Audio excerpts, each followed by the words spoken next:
Il pleure. Ah, il pleure déjà. Il est déjà en larmes. Il y a communication avec Steve Bauer, il est déjà en larmes là, Hugo Hull. Voilà, celle-là elle est pour mon frère. Il a dû t'en parler de ce frère qui l'a retrouvé mort. Hein. Ah, c'est une vacherie quand même, hein, ce faux plat là. C'est une bosse, hein, un Jackie. bon petit taquet. Hein. Ah bah c'est parti avec regardez, Wout van Aert qui vient de rentrer sur le groupe d'une quinzaine ou une vingtaine de coureurs. Avec 3 représentants dans la Groupama, il y a Valentin Madouas là-bas au bout. Le GAC Et Storer. et Storer. Et le maillot vert qui vient de faire la jonction discrètement. Oui, c'est le plan habituel. On va mettre la pagaille. Les autres derrière vont se demander qu'est-ce qui se passe. Les Jumbo vont se mettre un petit peu à l'arrière dans le peloton et les autres vont voir comment on la joue. Mais derrière, on laisse partir et ça communique. L'équipe Ineos qui est en train de dire oula, il y a beaucoup de garçons qui sont sortis. Tony Galopin, Mathieu Burgodeau, Mickaël Honoré, Nelson Poles, Alexis Goujard. Les grandes manœuvres ont commencé dans l'échappée avec encore un coup de butoir là de Olivier Legac. Mais c'est Damiano Caruso qui sort comme ça, impatient. Damiano Caruso de rentrer dans le parc naturel régional des Pyrénées-Ariégeoises. Ah, il anticipe alors qu'on a vu beaucoup plus offensif Dylan Teuns, son équipier, quelques kilomètres plus tôt. Mais évidemment derrière on a Gros Schartner qui fait un gros travail, hein, le champion d'Autriche pour Alexander Vlasov. Je l'ai interprété comment le mouvement de Damiano Caruso là, il part en éclaireur où il travaille pour faire travailler les adversaires derrière de Dylan Teuns, parce qu'il a Dylan Teuns hein, dans le groupe. Alors qu'on attaque le port de l'Hers. Oui, voilà, on est au pied du port de l'Hers et il veut que ce groupe se disloque. Et si on veut avoir une chance de gagner l'étape, eh bien on doit monter déjà très vite. Et c'est Michael Woods hein, qui bouge derrière, il me semble. Ah non, c'est Hugo Hull, tête penchée comme ça, chaussures bleues. Ouais. C'est Hugo. Ah bah Nelson, on le croyait pas bien. Il cachait peut-être son jeu. Avec Geschke, Nelson Poles, Simon Geschke là, personne n'a envie de faire l'effort derrière. Si, finalement c'est Matteo Jorgensen qui craque. On rappelle, hein, on le voit, il y a toujours un homme en tête. Hein. Caruso, Storer et Woods à 10 secondes. Et ce peloton qui continue à perdre du temps hein, sur Caruso, pratiquement 1 minute. Ça commence à être conséquent. Allez, on va faire la jonction hein, dans quelques instants. Storer et Woods vont revenir sur Damiano Caruso. On rappelle Caruso a toujours Dylan Teuns derrière. Storer a toujours Valentin Madouas. Et Woods, eh bien, il n'a plus personne. Est-ce que Hugo Hull est toujours... Il est là, il s'accroche, Hugo, il est bien là. Ouais, l'intelligence de course hein, de Geschke, de Van Aert qui ne se sont pas fait monter le caisson, comme on dit lors des attaques de Vlasov. Et c'est la Movistar qui va. Là, Henrik Mas. alors là, mais on le laisse c'est partir. rare de voir la Movistar bouger. On demandait que ça. Henrik Mas qui attaque. Ils attaquent à 3 et derrière, qu'est-ce qu'on fait? Et panique chez DSM. On a vu chez DSM, c'était un mouvement de panique. Est-ce que Henrik Mas va revenir? Regardez, ça se regarde. On va faire le jeu de Vingegaard et de Pogacar. Retour de Geschke, de McNulty, de Wout van Aert et de Matteo Jorgensen sur la tête de course. Ça tient toujours pour Woods, Storer et Caruso. 1 km 200 avant d'être au sommet du port de l'Hers et d'aller chercher 10 points au classement de la montagne. On revoit l'attaque. Fabien Hein, Antoniente qui a vu l'attaque de Tadej Pogacar et que l'on retrouvera tout à l'heure sur le plateau des relais à pédale. Et une deuxième attaque de Tadej Pogacar. coup de fusil. À la première attaque, elle a surpris. On avait vu quelques hectomètres plus tôt Pogacar reculer dans le groupe maillot jaune. Alors était-ce pour prendre un bidon ou prendre des nouvelles auprès de son directeur sportif? Pas du tout. C'était pour se replacer derrière. Pour David Gaudu qui va à son tour. Bien ça David. C'est très bien joué. Faut arrêter de tamponner. Pourquoi pas les contrer? Parce que là ils sont focalisés par leur mano à mano. Il y va. Voilà. Les passes. Voilà. Et Jonas, j'y vais. Jonas, il y va pas, mais Geraint Thomas va y aller. Eh bah oui. Oui. Et Quintana va y aller aussi. Bah oui, parce que Gaudu ne dérange pas Vingegaard, mais ça dérange Geraint Thomas, ça dérange Quintana, qui voilà, sont des coureurs qui visent le podium. Il va faire la descente, regarde. Il attaque, il va faire la descente avec Pogacar qui se lance dans la descente du port de l'Hers. Alors qu'on a fait relever Nils Sekoff également pour attendre Romain Bardet. Bah alors là, ne partez pas à la faute tout de même, messieurs. Ouais, c'est peut-être le but, hein. Il veut le pousser à la faute. Il y en a d'autres qui ont fait ça en leur temps, rappelez-vous. Eddy Merckx qui avait poussé à la faute dans une descente qui est restée célèbre. Le col de Monte. Luis Ocaña était tombé. Oh bah Van Hooijdonk, il a même pas vu son leader. Il a servi à rien aujourd'hui, Van Hooijdonk. Même pour un bidon. Sacré Poggi. Ah, puis il la connaît la descente. Tu te lances pas dans une descente que tu connais pas. Après, surprenant l'attitude de Vingegaard qui est carrément calé dans la roue du maillot blanc. Souvent, on laisse quand même une petite marge de sécurité.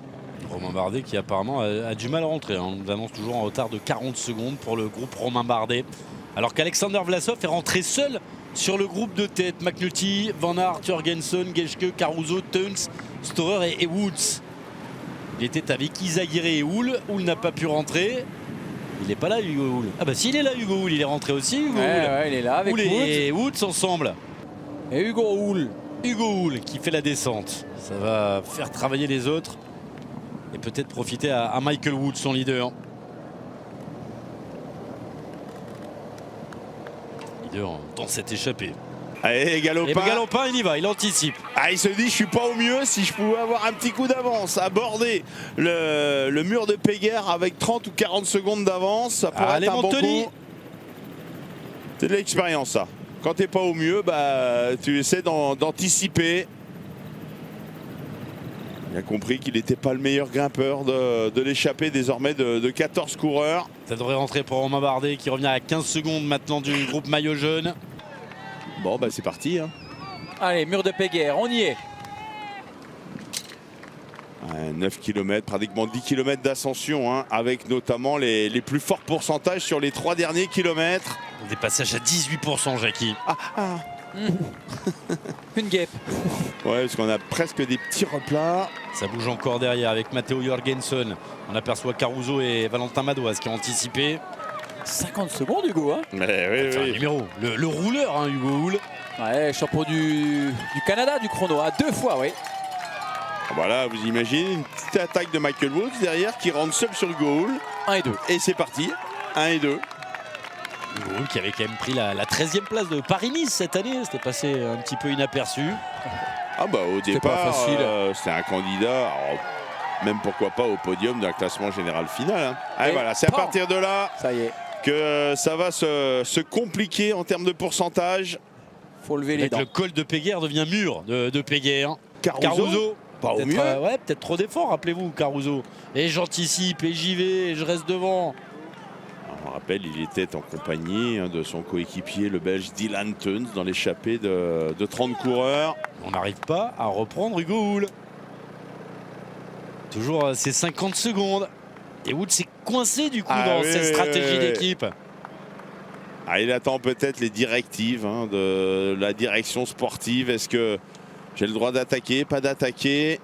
Ah, on a perdu un équipier pour Enric Mas. Et C'est Maïka qui Gorka passe, Izagirre Maïka qui s'est- passe. Ouais. Avec C'est parti. Maïka va lancer tout de c'est suite pas les Mas qui va hostilités. attaquer. C'est pas Mas qui va attaquer, c'est Pogacar. On met sous pression Vingegaard dès le pied. Dès le pied, on se pose pas de questions. Merci la Movistar. On se retrouve en haut. Enric Bah, je peux pas. Bah, il est coince. Ouais, Maïka est pas mal aujourd'hui. Maïka est pas mal aujourd'hui. Il est en train de faire mal à tout le monde. On perd Romain Bardet. Ouais. Tout de suite distancé. David Gaudu arrive à rester au contact, mais c'est dur aujourd'hui pour Romain Bardet qui va sûrement concéder beaucoup de temps dans cette ascension aujourd'hui. Le mur de Péguerre qui va être cruel pour Romain Bardet. Romain 4e au classement général ce matin. Il ne peut pas suivre. Il est pas mal Quintana aujourd'hui. Il est pas mal. Neiro, il a demandé à son équipe tout à l'heure d'être encore en... 1 kilomètre pour l'exploit de sa vie. Hugo Houle, parti pour peut-être s'imposer, même avec ce faible pécule, 30 secondes. Il a un ange gardien lui aussi. C'est Michael Woods avec Matteo Jorgensen. Ah bah, il le sait, 30 secondes, ça peut suffire pour aller chercher le succès, car c'est 30 secondes sur un seul homme. Certes, ils sont deux, mais Woods, lui, fait La patinette. Il fait de la patinette. Et ça va énerver Jorgensen. Ça va forcément énerver l'Américain. J'ai l'impression qu'il est en train d'accélérer là. Oh, La oui, petite faute là de Maïka. Il a pété la chaîne. je trouvais que c'était en force aussi. Là, il a pété la chaîne. Et ça change tout. Vingegaard qui passe, qui regarde Pogacar, Sepkus qui se remet devant. Oh, il aurait pu faire tout ce petit monde Il derrière. aurait- Accélération de Sepkus. Terminé pour Maïka. Ah non, c'est pas le bon moment là. Le Allez, voici, ça le sommet. bascule. Jackie, on déclenche le chrono. Hugo va peut-être vivre le plus grand moment de sa carrière sportive. Allez, c'est parti pour un chrono. Tu excelles, hein, Hugo, dans cet exercice. Allez Hugo, il y a Steve Bauer qui doit être dans la voiture, qui va l'encourager. C'est Simone Velasco qui traînait là, le coureur de l'équipe Astana. Ah, il y a moins de 30 secondes. Regardez Woods. Hop, hop. Je viens de tamponner un peu Jorgensen. On va pas relancer. Histoire très particulière, Hugo. Il a perdu son frère à qui il faisait du vélo. C'est lui qui l'a retrouvé justement sur la route. Et en tant que policier, c'est lui qui a prévenu. Une grosse histoire autour d'Hugo, un garçon avec lequel j'ai partagé pas mal de temps et de nuits. Il y a une histoire assez énorme, Hugo. Sa petite fêlure, son jardin secret. On parle très très peu, Hugo Hull. Et vous avez vu, au sommet du grimpeur, Brandon McNulty s'est arrêté. Ouais. Il s'est arrêté. Et Adam Yates n'arrive pas à suivre Geraint Thomas et David Gaudu. Oh, qu'est-ce qu'il fait mal, ce mur de Péguerre. Attention dans cette descente. On annonce quelques gravillons dans les virages. Il reprend du temps. Il a repris 4-5 secondes déjà dans le début de la descente par rapport à Jorgensen. Qui est en compagnie de Michael Woods, son équipier, mais c'est important de le préciser. Là, on vous met que groupe Jorgensen. C'est Jorgensen Woods. Ils ne sont que deux. Est-ce que Pogacar va passer à l'attaque? Non. Geraint Thomas va rentrer dans la descente. Vous avez vu le petit écart de Vingegaard là? Allez, pour écarter Pogacar. On va aller chercher du ravitaillement là au sommet. Statu quo, ça va être compliqué maintenant pour Pogacar de tenter quoi que ce soit dans la descente. Geraint Thomas passe à son tour. Allez, gros effort du Gallois. Il doit rentrer tout de suite évidemment. Et il le sait. Allez. Oh, racasse. De ne pas prendre trop de risques non plus. Chute de Jorgensen. C'est Jorgensen qui est parti à la faute. Ça va faire doubler parce que Wood va pas l'attendre. Dans ce fameux virage gauche où on avait les signaux sonores et il a décroché de l'avant. Regardez sur cette petite plaque noire. Wow, il va bien dormir ce soir. Le dos, magnifique. Il aurait pu acheter du miel là. On revoit cette faute. Alors, il peut rien faire. Il peut rien faire. Il glisse de. Il était déjà à l'intérieur, avant. Jackie. Il était déjà à l'intérieur. La trajectoire est très mauvaise. Allez, Hugo. Allez. Ouais, c'est bon. Il veut des informations, les écarts, la distance. Il la connaît, c'est 10 bornes. Steve Bauer lui a déjà mis au Canada dans l'oreillette l'hymne canadien. Hugo Hull qui sait, qui est déjà en train de savourer. On l'a tenu au courant de la chute de Matteo Jorgensen. Il sait que derrière, seul son coéquipier compatriote Michael Woods est en chasse. Doublé canadien peut-être aujourd'hui, doublé historique aussi pour cette équipe Israël Premier Tech que l'on a raillé. Ah oui, il y a beaucoup d'anciens, il y a Christopher Froome, c'est 37 piges, il y a Jakob Fuglsang qui a aussi pas mal cotisé.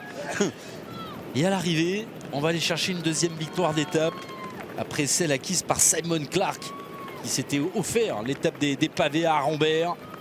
Matteo Jorgensen devra repasser. 55 secondes, 4 km 300. Je regarde plus le retour de Madois et Storer sur Jorgensen et Woods maintenant.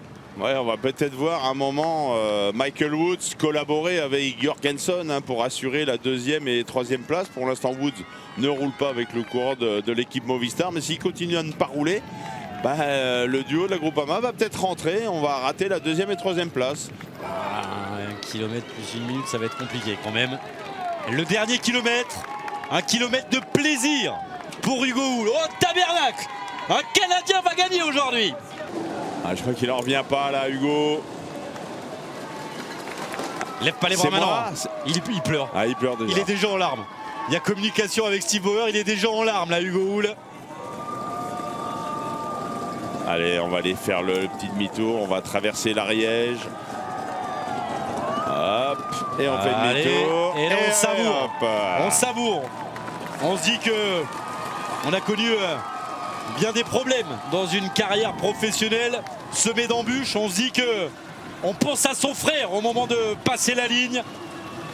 34 ans après Steve Bauer, Hugo Hull offre à son frère et au Canada une victoire sur le Tour de France. Il y a beaucoup d'émotions. Il y a Steve là, il est comme un enfant, il a des petites larmes dans les yeux, Steve, parce qu'il voit son pote qu'il connaît bien vivre ce moment si spécial pour Voilà, celle-là elle est pour mon frère. Il a dû t'en parler de ce frère qui l'a retrouvé mort. Hein. Absolument, Damien, on reste évidemment avec vous jusqu'à la fin du passage. This one is for my brother. Le début du podium protocolaire des marches du Que de belles histoires sur ce Tour de France. C'est Hugo Hull qui perpétue la tradition des belles histoires, les histoires qui vous touchent au cœur et à l'âme. C'est un rêve qui prend forme. Voilà, je voulais rendre hommage à mon petit frère. J'ai tellement travaillé là-dessus. C'est 10 ans, 15 ans de travail. Et là, je la tiens enfin, cette victoire pour lui. C'est vraiment incroyable. Je sais pas, j'ai pas grand-chose à dire d'autre.